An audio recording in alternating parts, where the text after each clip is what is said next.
Alright guys, this is going to be a review of the 1/10 scale, I want to say. It's either 1/10 or 1/12. This Budweiser Nitro Hydroplane. So I'm pretty sure it's 1/10, pretty sure it's 1/12 scale. I'm well, really sure it's 1/12 scale, correct me if I'm wrong. But this is it. It's made by Proboat. It's not 2.4 gigahertz.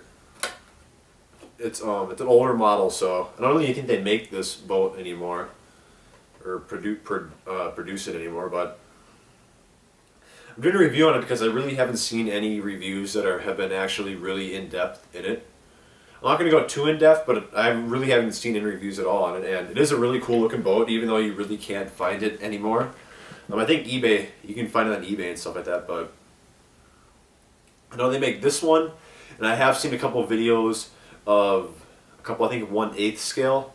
They're a little bit bigger and they have a gas engine instead of a nitro engine. Like I said, this is the boat. It comes with this really nice, I don't know if you can see, wooden stand with, it's got like this foam padding around. I'll get a closer shot in a little bit, but it's wooden stand, real wood. So it's got foam padding to keep the boat from scratching it and stuff, and it sits really nicely. And it sits, doesn't move around or anything. It's a really nice looking boat. I really like the look of it. It's not mine. It's my grandpa's boat, and he's had it for a couple of years, and it's just basically been sitting on a shelf upstairs, just for display. Just because I said it looks so real. Like, it actually really does look like the actual Miss Budweiser hydroplane. I think this one looks a lot cooler than the Miss Geico. That's the one that you can buy now. I think this one looks a lot cooler. This Geico's a really cool looking one too, but I think this looks just, a lot more badass, I guess you want to say it like that. But for the top, you just got to take these screws out. There's 2 screws on the back. You unscrew them. And then this part comes off. You can see like that. It's got the little air intake for the air holes to keep the motor cool. But the motor, you can see, is right in there. I said I'll get a closer shot in a few minutes, but it's a dynamite, I think that's how you say it, dynamite engine. The engine's got a lot of power, but the one thing I will say, the huge negative about this boat, is it is incredibly a big pain in the ass to start and to keep running. I've been into nitro for quite a few years now, and I can say I'm pretty well knowledgeable about nitro engines and how to tune them. I've owned my share of engines and cars that run on nitro, and I've tuned enough, or I've learned pretty much all past the basics and kind of more advanced, if you want to say. And I can say this one has been by far the biggest pain in the ass to not only tune, but to keep running and to get running. Even I think this boat's I've ran 5, maybe 7, 8, 9 tanks through it, and like I said, it is every single time the motor gets cool and you go to start it up. Like, if you run it one day and you let it sit for a day, and then you go out the next day to run it, it takes forever to start. It takes forever for the motor to keep running. It's just a really big pain in the ass. It's kind of sad too for how cool looking the boat is. Alright, sorry about that. A little distraction there. But yeah, like I was saying, motor, once it gets running, once you tune it and you get to the part where you can keep it running, it goes fine. This boat is very fast. Don't ask me what the top speed is. I have no clue. The box says it can go 30, but it goes a lot faster than 30. I said, don't ask me how fast. Like I said, again, no clue. Motor is a pull start, which is good. I prefer a pull start over a roto start, just because roto starts is another thing you have to bring with you, and more batteries that you have to keep track of to keep charged and stuff. But yeah, the radio that comes with it is, it's just like every other radio that comes with a boat, or a standard radio that's, it's So it's not a Spectrum, it's not a Futaba, it's not something wow, all fancy and stuff. You know, it's basic. You know, it's got the turn knobs for your throttle trim and steering trim, throttle brake, simple. You know, just hard kind of rubberish feel on the top. You know, it's got the old style antenna. You know, again, not 2.4 gigahertz. Again, because it's older. But, you know, is it a bad radio? No. You know, would I say you have to upgrade the radio system? No. I have had zero problems with, you know, no losing signal or anything like that. If you were running with multiple boats, maybe you'd want to get a little bit more fancy, but just if it was you and one other person, then there's no need to buy another, go out and spend another $100 and some on a fancier radio. Yeah, it's a Python radio. I've never heard of Python before.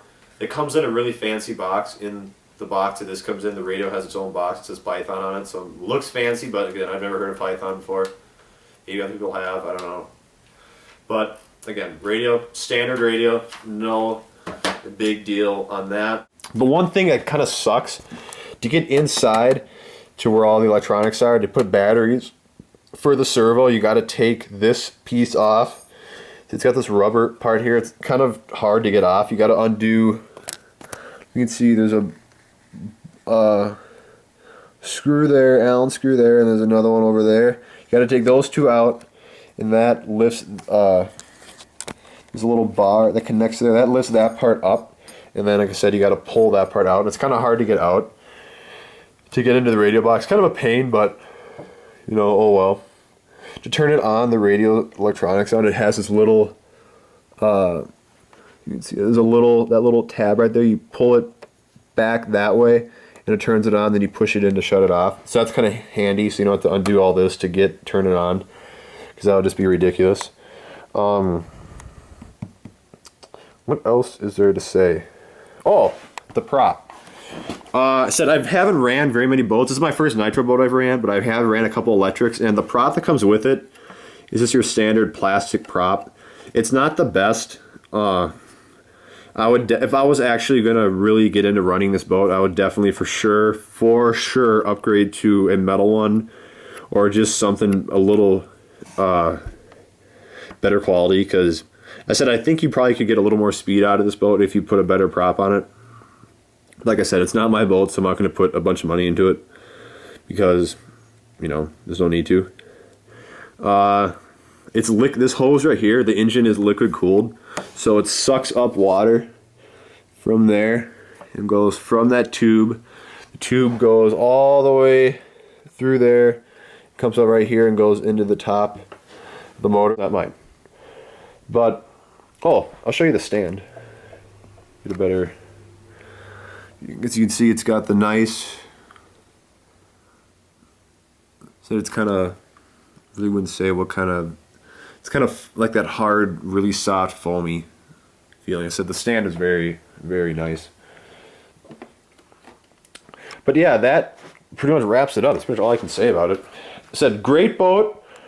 Once you get it going, it looks great on the water, it goes great, it sounds great, but I'd probably give this a 6 out of 10. Like I said, just because it's such a pain to get going. It literally took me a couple days. I went through, you know, the engine would keep flooding. I went through a couple of glow plugs because, you know, like I said, it was such a pain to start.